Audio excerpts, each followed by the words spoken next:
What's going on, guys? This is my sports videographer setup for 2023. Let's get straight into the video.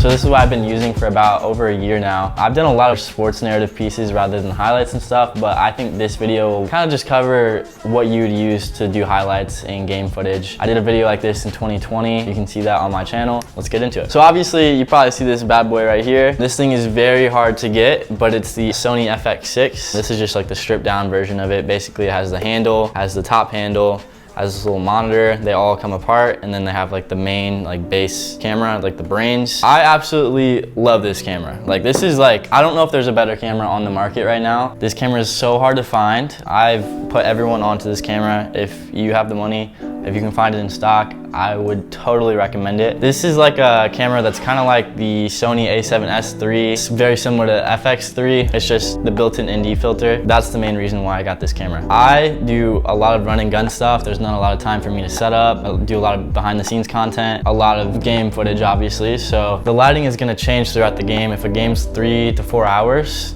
the lighting's not gonna be the same at the beginning to the end unless you're shooting inside. So it's super nice to have an internal ND. I can just click this button right here, turns on the ND filter, and then you can just adjust how much you want with this little dial right here. It's super duper helpful. Like I don't think there's anything else that I really wanted out of this camera. I think the built-in XLR ports are super helpful. I can get really good quality audio. I think also just like the style body is like exactly what I wanted, because I can go like this, shoot my stuff, and then also like if I want to get down low and like shoot up, I can also get this top handle and look up. I think this style body is just really perfect, super lightweight, and yeah, I don't have any complaints about this. I think the one thing everyone says, the one complaint is that once you take off the top handle and everything, there's not really a good way to do audio, but there's ways to get around it. You can use external recorders or whatever you want. Overall, I would rate this camera a 10 out of 10.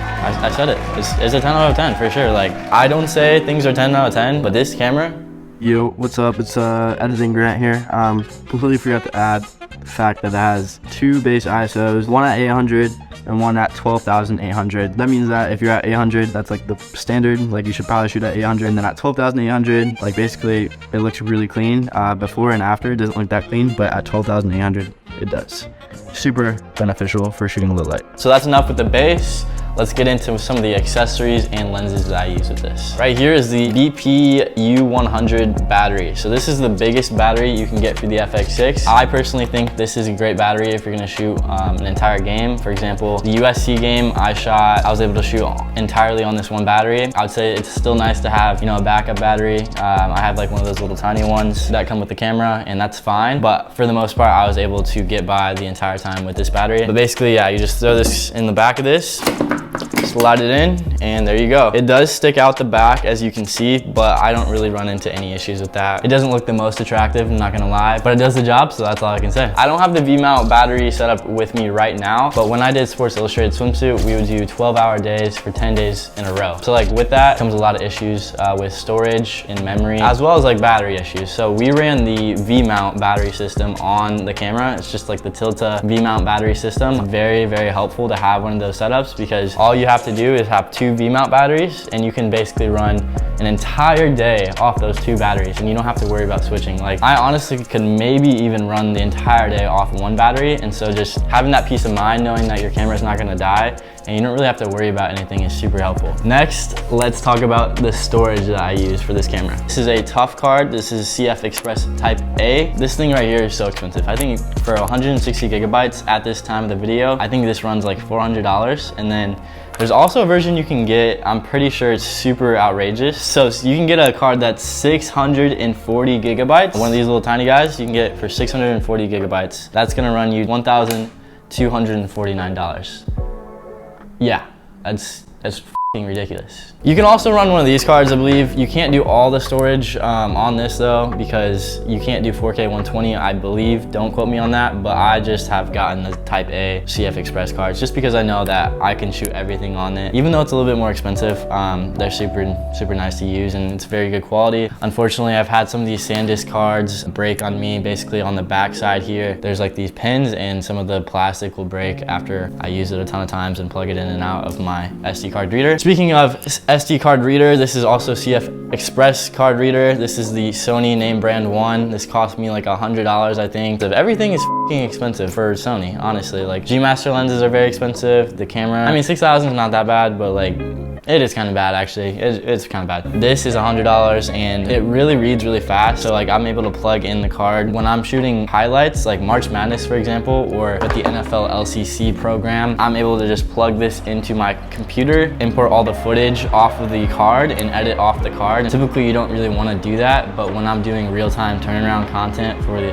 LCC program or March Madness, for example, when I'm on the baseline editing a play that I need to turn around within like 10 minutes, that's super helpful. All right, so that's enough with the boring stuff. Let's get into the lenses. I've already covered this lens before on my previous review video. This is a Sony 55mm 1.8. It gives a very good bokeh. It's very small, as you can see. If you take off the lens hood, it's very small. Give my hand for a reference here. I run this handheld a lot, especially for action scenes where I can get really up close, especially with pregame if you can get really close to the action. I love primes just because you can get a lot of bokeh and you can get really unique looking shots. I think a lot of people in the sports industry use zoom lenses, which is completely fine because you don't know exactly what you're gonna get. But I think if you can use prime lenses to your advantage, I think your work's gonna stand out way above the other people. So I would rate this lens a 9 out of 10. I think the build quality is really solid as well. I think the one drawback is that there's no built-in stabilization to this lens, so it's a little shaky sometimes if you don't have built-in stabilization. That reminds me, going back to the FX6, this does not have any IBIS inside of it, so you're gonna have to deal with like a little bit of shake. There are solutions for this. Obviously you can use a built-in stabilization effect within Final Cut Pro, Premiere, DaVinci, or whatever you use. There's also Sony Catalyst Browse that Sony offers, and you can get very stabilized clips with their built-in software, and you can get that for free, so that's dope. On to the next lens, we'll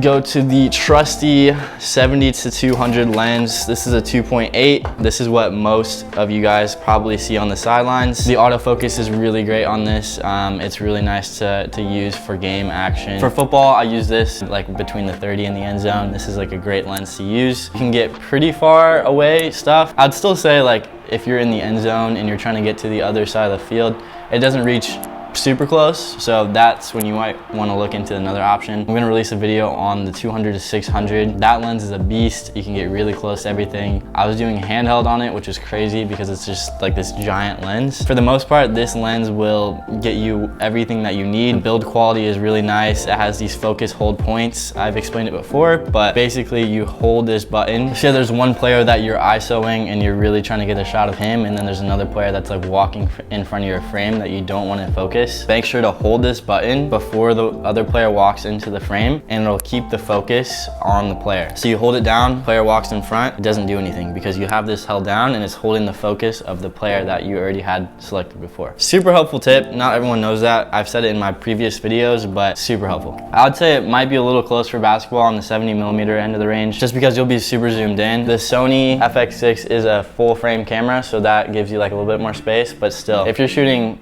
crop sensor for sure, say you're shooting on like the FX30 or like an APS-C sensor, Sony a6000 cameras, that will be very cropped in, and in that case I don't think you'd want to use this lens for basketball. This lens has been through a lot. The build quality is great. I've dropped this lens way too many times. It's definitely dented and stuff. It's a really good quality lens. This is the first version of it. You can get the second version now, and I think it's even lighter and better. I still need to get my hands on that, so Sony, if you're watching this, please. Next up, we have the beast of a Tamron 35-150 to 2.8. So on the 35 side of things, you can get the 2 f2. That's crazy, like 35 f2. And then at the other side of a 150, you get a 2.8. One thing to notice, it extends.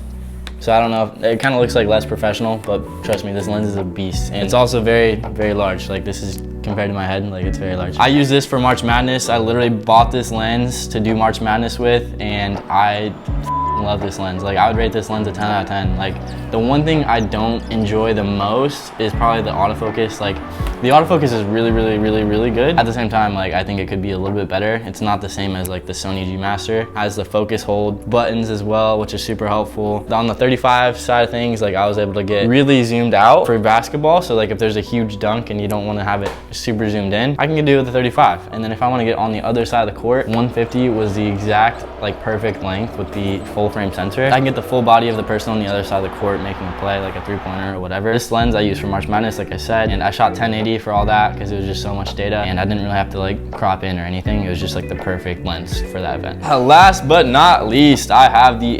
85-1.8. This is a great lens. This is what it looks like without the lens hood. I recommend this to my boys all the time. If you're trying to get portrait shots or whatever, I use this for my photos on the A7 III. That's what I'm shooting on right now. I use it for photos a lot. It just gives a really unique look because everything is so bokeh'd out. And this also has built-in stabilization. I think this lens is just really nice if you're trying to get like a unique look. And once again, I think that primes just give you such a unique look. 85 millimeters is pretty zoomed in, but the 1.8 is really what sells it. I think it looks super clean. The one thing is like if you manual focus, like this focus ring is kind of garbage. I'm not gonna lie, it's just like a rubbery thing, but there's like no, if you wanted to use like a focus pulling system, you can't really do that with this. It is a Zeiss lens, so that's super nice. I think any Zeiss lens that you get, you can't really go wrong with. That's about it for all the lenses.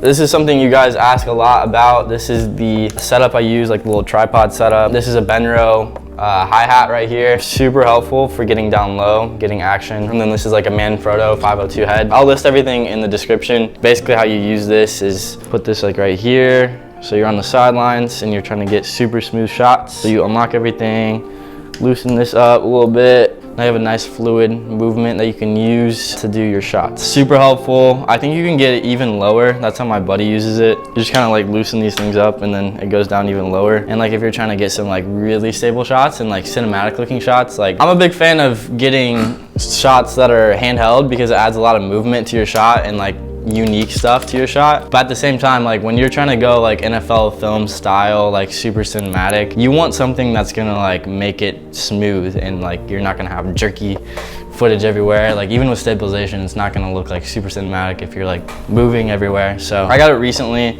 and I used it for the USC game a little bit. Yeah, listed in the link below. Last but not least, we have the audio solution that I use. I use the Rode NTG 3B. This thing I got from Sweetwater back home for $500. I think it was like $700 retail. I have this small XLR cord right here that can plug straight into the FX6. I also have this rubber grip around this because most mics will not fit into this little holder right here. So put it in here, clamp it down, plug it in one side, got it clipped in, and then right here is where the audio solutions are. So you put it in here, and then on the little thing itself, it has mic plus 48V, and you always want to have it switched to that if it's like one of these mics. So on the Sony FX6, it has this door right here that you can adjust the audio settings manually. You can get that for the FX3 too with the handle, but it's super nice. I just leave everything on auto, and this audio setup right here, super clutch. Like I've gotten some really good audio. It's super surprising. Like with game highlights, I don't use the audio a ton, but when I'm doing SI stuff and it's like shots on set or BTS where I'm trying to get audio of them talking to camera or whatever, this thing right here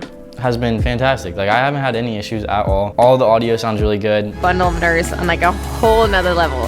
And then you realize the world did not end. Really important to have this foam on it, at least just to have like a little bit of protection from wind noise and protecting it just in general if you run into stuff. But yeah, that's basically the setup. I'm absolutely in love with this camera. We might get married or something soon. We'll see. Save the date. I'll send you guys a little invitation. If you guys have any questions, let me know. I am open to the DMs on Instagram at Gashewski. Check me out on TikTok at Gashewski. But I appreciate you and hopefully I see you in the next one. Peace.